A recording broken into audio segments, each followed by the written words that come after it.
Avant l'arrivée des Européens en 1492, l'île que nous appelons aujourd'hui Hispaniola, Haïti et République dominicaine, était habitée par des peuples autochtones organisés, pacifiques et profondément liés à la nature.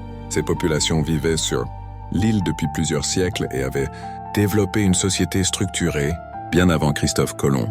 Les premiers habitants, les principaux peuples autochtones étaient les Taïnos les plus nombreux, les Arawaks, les Siboneyes, plus anciens surtout dans certaines zones. Les Taïnos dominaient l'île au moment de l'arrivée de Colomb.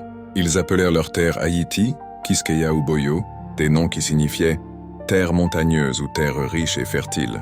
Organisation sociale. La société taïno était très bien organisée. L'île était divisée en 5 grands caciquas, royaumes. Chaque caciquat était dirigé par un cacique, chef.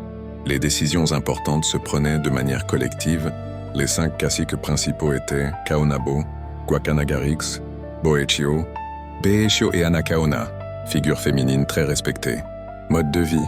Les Taïnos vivaient principalement de l'agriculture, manioc, maïs, patates douces, la pêche, la chasse, l'artisanat, poterie, sculpture, bijoux. Ils construisaient des villages appelés Yucayekes et habitaient dans des maisons circulaires appelées bohíos. Culture et spiritualité. La culture taïno était riche. Ils pratiquaient des danses et des cérémonies appelées areitos. Leur spiritualité était basée sur les Emi, des esprits protecteurs représentant la nature et les ancêtres. Ils croyaient fortement à l'harmonie entre l'homme et la nature. Une société pacifique. Contrairement à certaines idées reçues, les Taïnos étaient majoritairement pacifiques. Les conflits étaient rares, et la solidarité était une valeur centrale. Le partage des ressources était naturel et essentiel à la survie du groupe. À la veille de 1492, juste avant l'arrivée de Christophe Colomb, l'île était prospère, fertile et bien peuplée.